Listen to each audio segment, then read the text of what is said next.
Attorney General Edwin Meese says AIDS testing will be done on any new inmate coming into a federal prison, and any federal inmate about to be released will be tested for AIDS at least 30 days before parole. AIDS testing will also be a requirement for all immigrants, refugees, and people applying to the amnesty program. Meese says any of those who test positive will be denied legal entry or residency in this country. The alien test program will begin in about 30 to 60 days, but the federal prison testing program begins immediately. Counseling and medical treatment will be provided for any inmate entering or leaving the prison who tests positive. But Attorney General Meese says probation officers will also have to be notified as a precaution.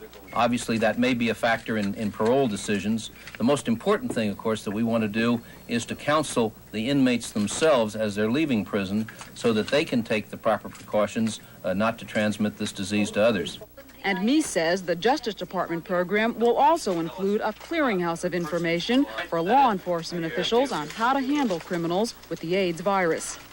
In Washington, Barbara Semito, News Center 4. Local reaction to the Meese proposals was swift and critical.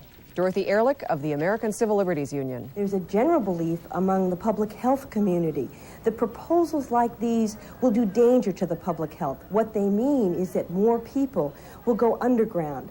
They won't seek education. They won't seek voluntary testing, and will have a greater public health problem. In Sacramento, the long-anticipated and awaited funding for an AIDS research lab has been sidetracked. Though it's been assumed San Francisco General would become a major research center, Governor Duke Majan has reservations. Here's Linda Yee with that story. One of the biggest AIDS research laboratories in the world is being planned for this site on the grounds of San Francisco General Hospital. But $10.5 million will be needed to build it, and San Francisco is relying on the governor to hand out the money in this year's budget. San Francisco Health Director, Dr. David Werdiger. He got us launched. He gave us the $1.5 million, Linda, which was the money we needed to do the preliminary architectural planning. We now are in a position to say we need the construction funds so that we can go out to bid. This past weekend, a legislative budget committee penciled in the $10.5 million needed to build the lab, a strong hint that the full assembly will approve it. But the governor's office today said the deal never included a blank check from the state to build the lab, and it is not included in his current proposal to spend $45 million on AIDS programs next year. The governor's budget office says it is unlikely that the AIDS research laboratory for San Francisco General will be included in next year's budget. There's the matter of the Gann initiative, which limits state spending, and they say the governor has already reached that limit. In San Francisco, Linda Yee, News Center 4. The governor's explanation for not funding the AIDS lab, that the state has reached its Gann limit, it took on a peculiar twist today. Late this afternoon, Paul Gann's office announced that Gann has AIDS. Gann was the author of the Gann Initiative. His office says that he apparently contracted AIDS from blood transfusions following open heart surgery in 1982. But amid the despair that accompanies the AIDS epidemic, there is hope. And tonight in San Francisco, that hope is being expressed at the Aid and Comfort Benefit Dinner. These are live pictures of the benefit at Fort Mason. Francis Ford Coppola's production company planned the festivities. A 60-piece orchestra will serenade the diners. Food is being provided by the best restaurants in the city, and all the money raised will go to organizations that directly assist people with AIDS. Money, of course, is one of the primary weapons used in the battle against AIDS, and later in this newscast, we'll have a report on the Marin County Public Health Officer who outraged AIDS activists this year when he requested just $6,000 to fight the disease. So? More tonight from Target 4 about Japanese tourists in the Bay Area. An estimated 300,000. Department of Justice to this serious public health problem. You can never divorce civil liberties from any issue, and that the protection of civil liberties is a #1 priority of government. Now, when you have a health and safety issue, it is occasionally necessary to balance civil liberties versus the handling of the public health and safety issue, as we have in the case of tuberculosis in the past and other things. But I think that an extreme sensitivity to civil liberty issues is absolutely critical in handling this public health issue. The Supreme Court today made it easier for the government to deny Social Security disability benefits to people who can still do basic work. The 6-3 ruling said disability can be denied to people who are not severely disabled, even if they're incapable of doing their past jobs. The ruling is regarded as a victory for the Reagan administration, which has been tightening up on eligibility requirements for the 2 million people who claim Social Security disability benefits each year. The U.S. Embassy in Moscow is in worse. Mies is taking new steps to prevent the spread of AIDS. Mies announced 2 new AIDS testing policies today. One involves federal prisoners. They'll be tested for exposure to the AIDS virus when they first enter prison and again when they're released. If they test positive, they'll be referred for treatment and counseling. In the cases of released prisoners, probation officers will be notified if they test positive. The new rule applies to would-be immigrants. If they test positive, they won't be allowed into this country. The new policies are scheduled to take effect by the end of summer.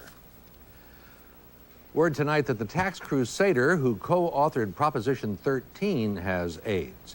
Paul Gann apparently contracted the deadly AIDS virus from a blood transfusion during open heart surgery 5 years ago. An aide to Gann says the 74-year-old businessman is not gay, nor is he bisexual.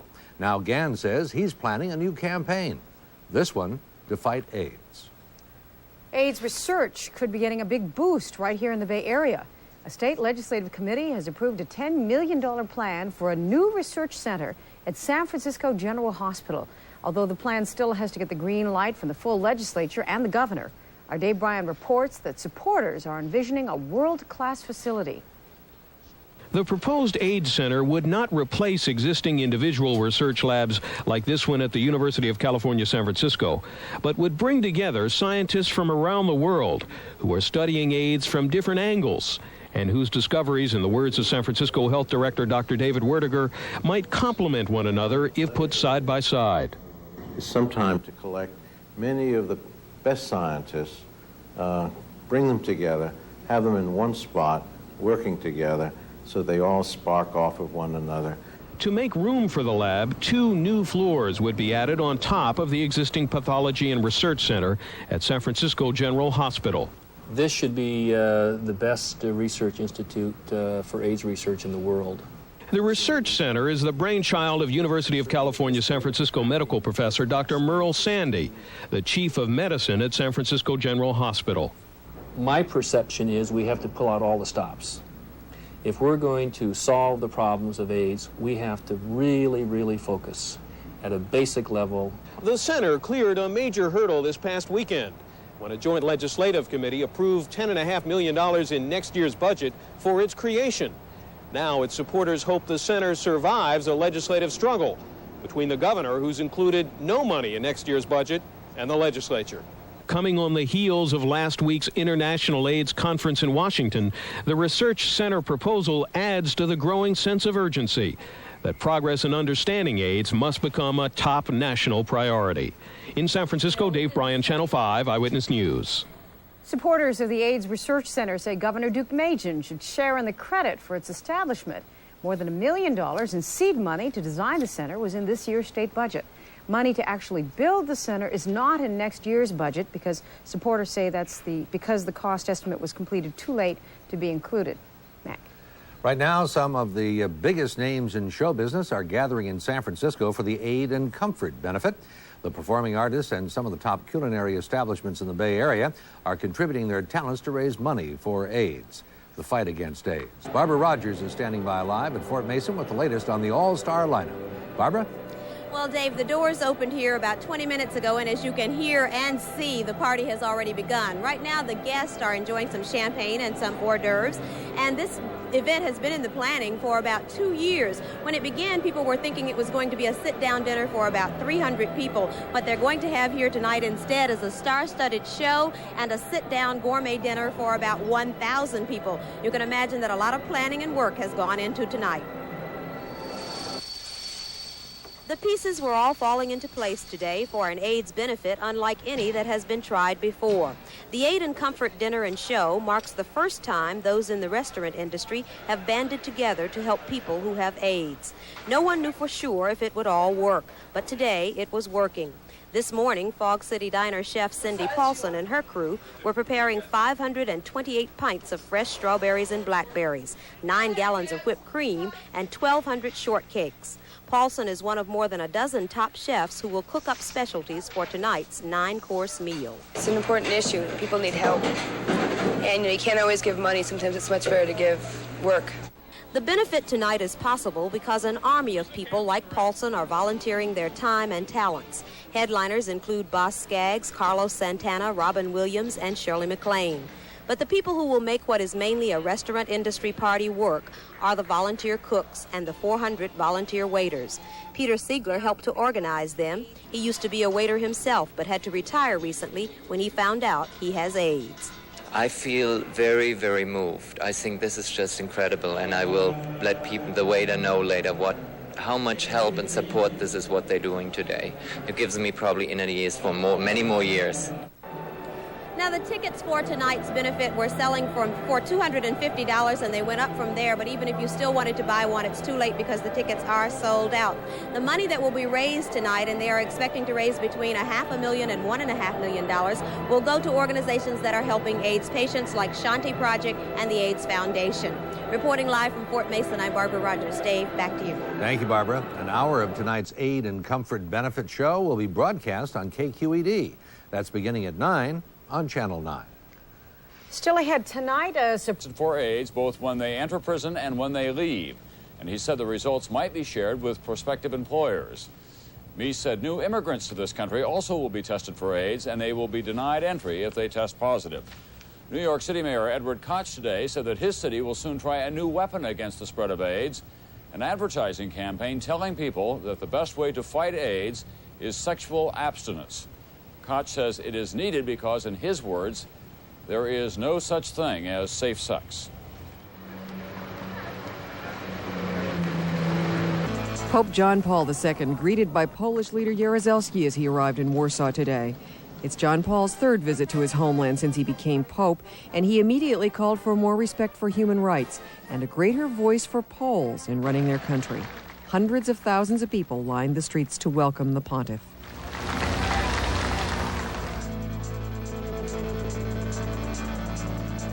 While the president was busy at the summit, Nancy Reagan took her Just Say No anti-drug campaign to Stockholm. Swedish officials say it's a visit without any official stamp. The First Lady spoke to students and managed a turn with a popular Swedish singer.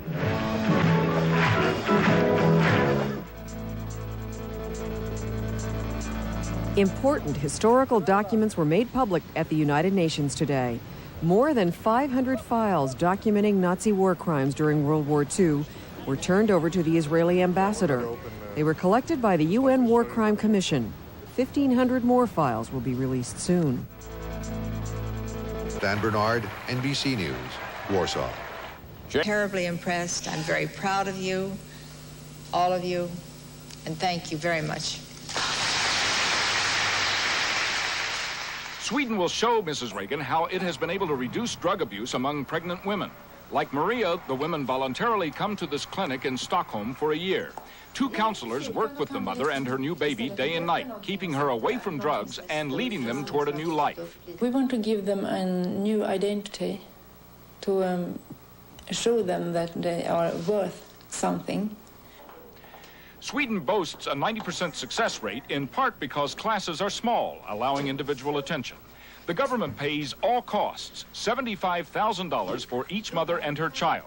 Would American taxpayers be willing to pay as much for treatment in the United States? The Swedes say they hope so and will tell Mrs. Reagan this. You have a lot of power in the United States. Help these girls with these children. Not all Swedes were happy Mrs. Reagan was here because she's symbolic of U.S. policies they oppose in places like Nicaragua. Some 90 of them were arrested for their protest. Ed Rabel, NBC News, Stockholm. British Prime Minister Margaret Thatcher facing national elections in her a Venetian attraction. I have to put up an awful fight to get me because I'm going to hang on and fight back. Gann says he believes he got AIDS from a blood transfusion during open-heart surgery in 1982. Well, a lot of people asking the question. They've heard the name before, certainly, but exactly who was Paul Gann, 75 years old on Friday? He started a political career late in life, became famous across the country. Channel 7's Jim Vargas has more on Paul Gann. Is best known for leading the 1978 Proposition 13 tax revolt with the late Howard Jarvis. Since then, the Gann name has become synonymous with tax cutting, although he has also run for the United States Senate, and led the Victims' Bill of Rights campaign.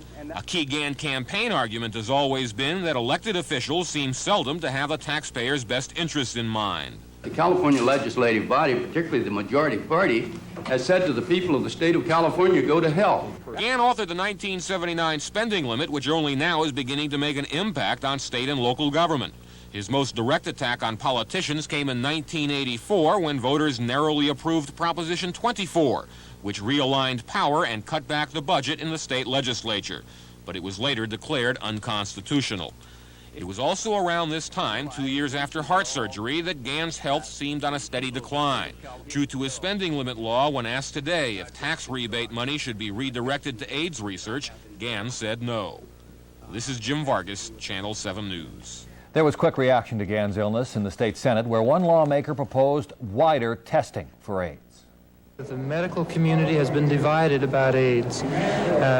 We need to come together. We need to be united, and all of us to fight with all the tools we have against the spread of this disease. And that's why we need to have the routine screening and find out as much as we can about the disease. We need to know who has it so that those people can avoid spreading it to others.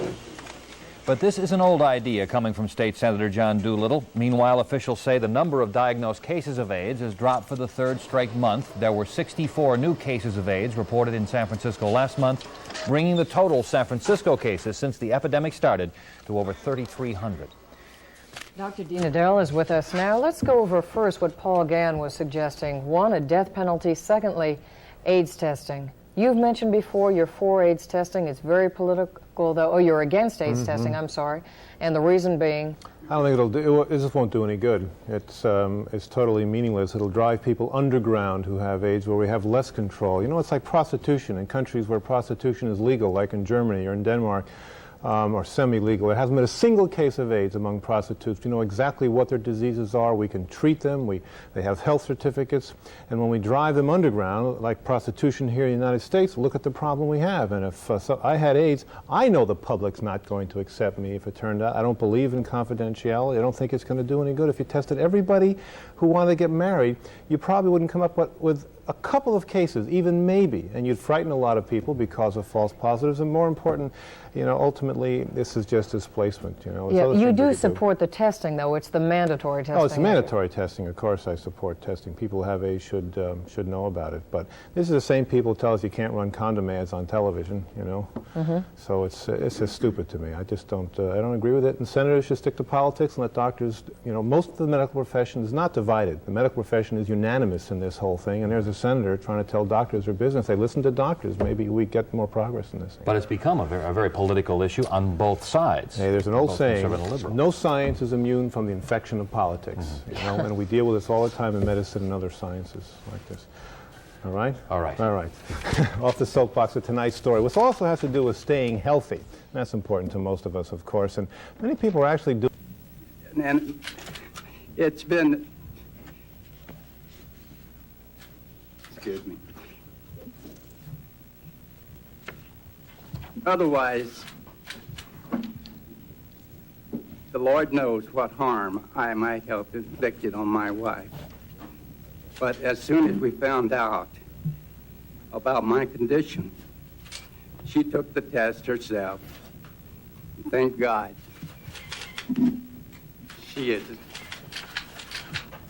doesn't have it. Gann says, and his doctor agrees, he got the disease from a blood transfusion during open heart surgery 5 years ago.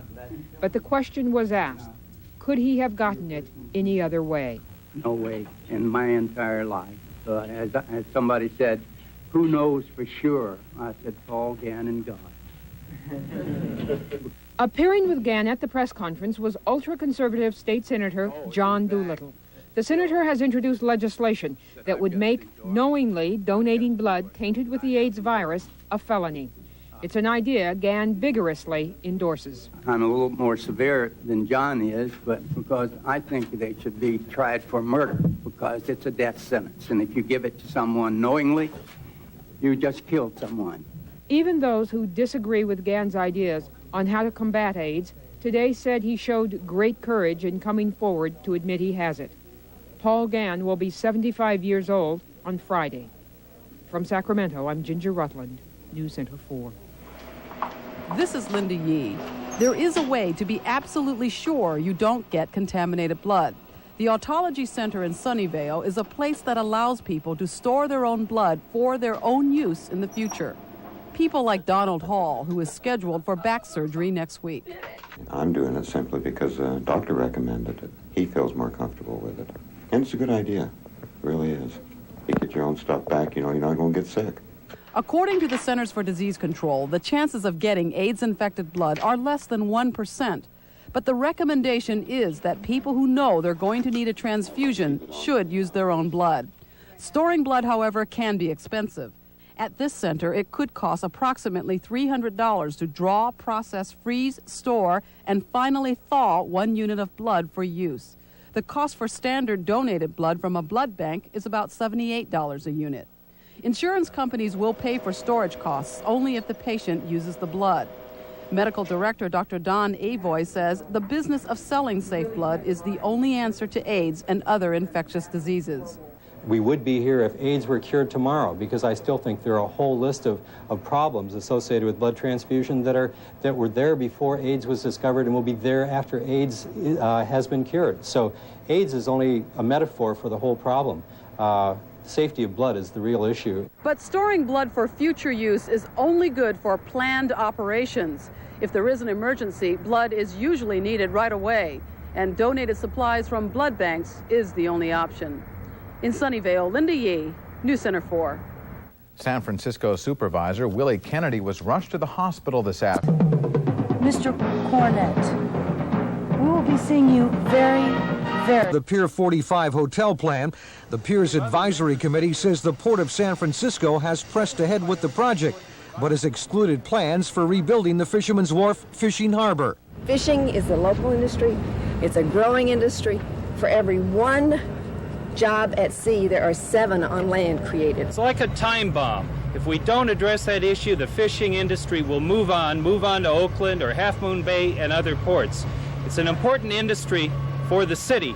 It's very important to the long-term survival of Fisherman's Wharf that industry be revitalized. The port, according to the advisory committee, has maintained that commercial development of a luxury hotel here at Pier 45 would supply funding necessary for construction of a new fishing harbor and fish handling facilities. The Haight Street Pier 45 Citizens Advisory Committee says it can't find any valid reason as to why such an improvement plan for the Fisherman's Wharf area was excluded. But they do plan to meet with Mayor Feinstein later this week and find out exactly what happened. Keeps telling us that it's a priority. It's a priority, and then they issue something like this, and it's not even on there. So all we can tend to believe is that they don't really back up their words of saying it's a priority. The mayor has expressed it, the Port Commission has expressed it, and the Port staff has expressed it, but yet all we get is this. In the meantime, the advisory committee will make its final judgment on the Pier 45 hotel plan later in June. In San Francisco, the driver never seemed to notice the flashing lights, sirens, or orders to pull over. Officer Bill McLean suffered a broken back when the truck rammed his patrol car. After forcing the truck to the curb, 2 men jumped out and started fighting with police. The 2 suspects were booked for assault on a police officer and resisting arrest. The driver was also arrested for PCP, that's angel dust, drug-related charges. Highway 680 was reopened to traffic. A young woman in the neighborhood was just walking by and noticed the victim. Homicide detectives are on the case trying to put the clues together and find some answers, hoping to make this case more than just another unsolved brutal crime that appears linked to drugs. While brutality marks today's drug culture, it was the age of drugs and flower children 20 years ago that gave birth to the Haight Ashbury Free Medical Clinic. As the clinic marks its 20th anniversary this week, Sherry Hu looks at its continuing tradition of reaching out to the strung out and poor. Drop the name Haight Ashbury Free Clinic and a lot of people think of a hippie health clinic. True, it was conceived during the summer of love. If it hadn't been for flower children overdosing on LSD, the clinic probably wouldn't have been born. Today, 20 years later, the clinic is still alive and well and still free. What we're trying to do is to combine the technology of the 80s with the values of the 60s. Dr. David Smith has nursed the clinic from birth to adulthood. Today, the hippies are long gone, and in their places are what Smith calls the working poor, folks from all walks of life who either can't afford or want establishment-type medical care.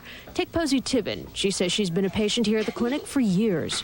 I think just by nature of it being smaller, it can be more personal. That's one big thing. And of course, a private doctor's office can also, it can also afford you that. But of course, that's, the price is sky high. Timmon has come in for a session with a chiropractor. Dealing with drug problems is still part of the clinic's work, but health needs have changed over the last 2 decades.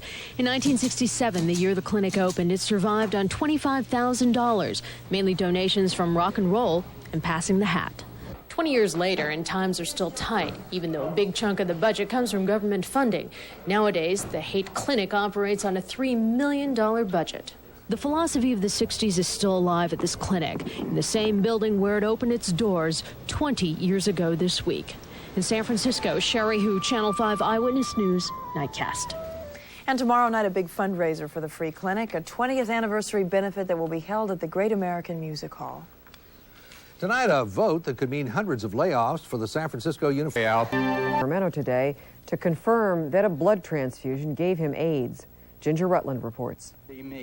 Looking thin and frail, with his wife, son, and daughter seated behind him, Paul Gann vowed to spend what time he has left fighting AIDS. I'm here to start what may become the last campaign of my life. When he spoke about his disease and his wife of 55 years, Nell, Gann broke down. Nell and I have been unable to have a sexual relationship since my operation, my open heart surgery. And it's been, excuse me. Otherwise, the Lord knows what harm I might have inflicted on my wife. Appearing with Gann at the press conference was ultra-conservative state senator John Doolittle. The senator has introduced legislation that would make knowingly donating blood tainted with the AIDS virus a felony.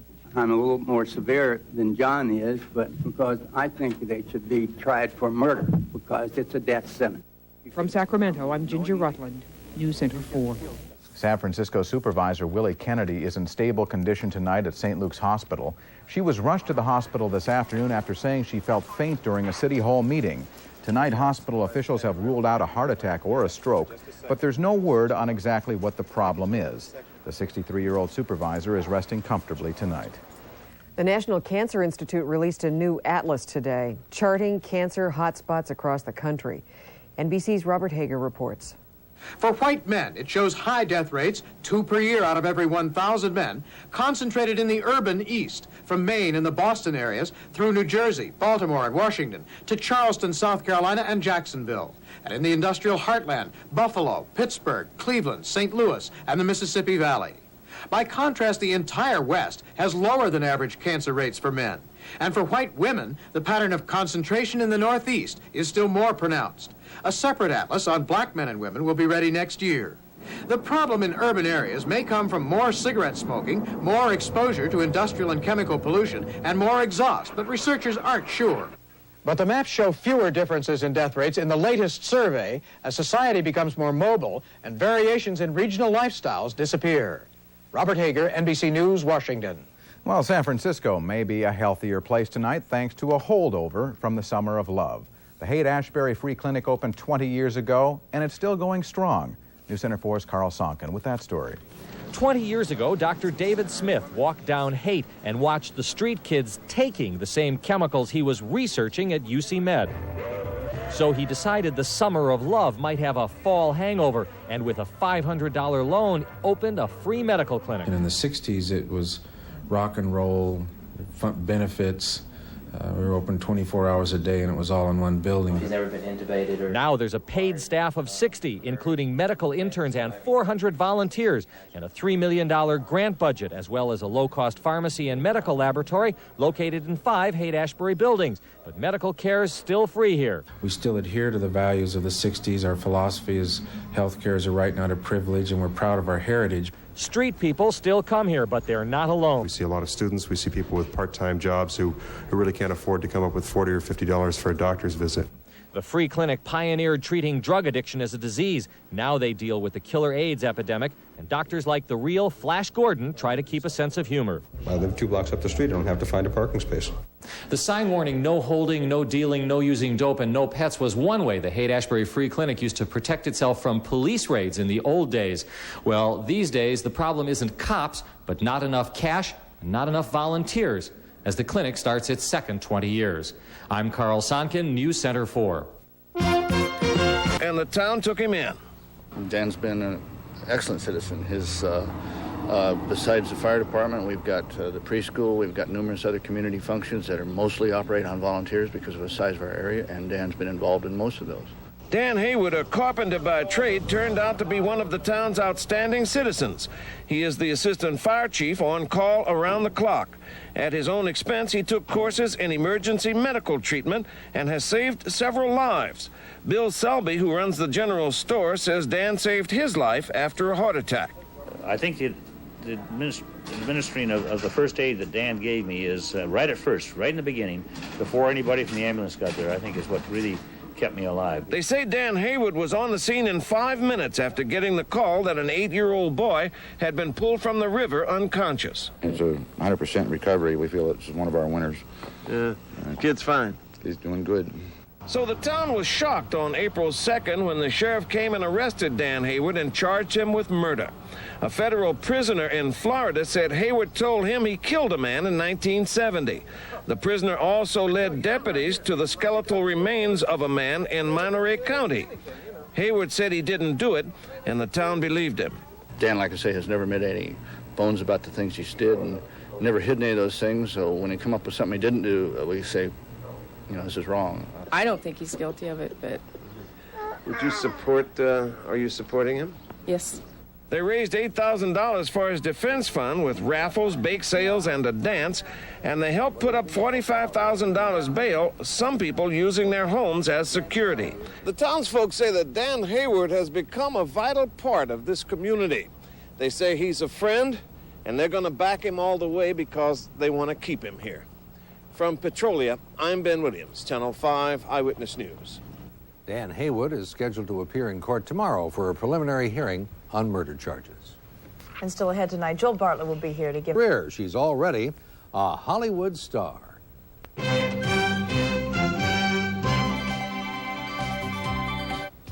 Their king allegedly swore at a police officer who wanted him to turn down the music at a party. After today's meeting, the city attorney said it was such a minor matter, the case may not even go to trial. Majored in romance languages. What else? Brooke says she went through college to prove a point to herself, but now she'll concentrate on her film career. A lot of young men on campus, I understand, try to see if she was really speaking romance languages. No soap. Really been 4 years. It seems like just yesterday. And you know what a terrible day yesterday was. I do indeed. I remember it well.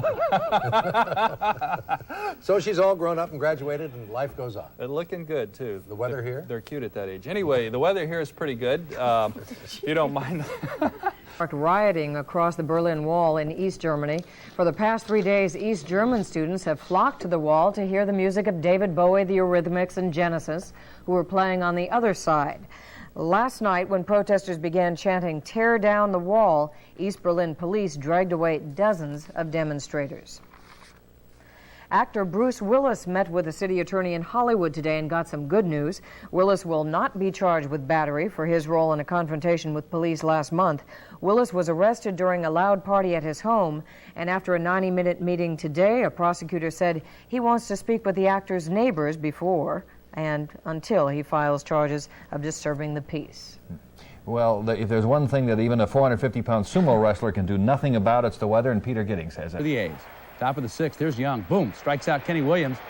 Threw a no-hitter into the 8th inning tonight. Picked up his 8th win. Here he is, the Kenny Williams again. 8th inning, the only hit in the game. Sure enough, it's a home run. Still, the A's win it easily, 8-3. Kurt Young with a one-hitter again. 9 months now.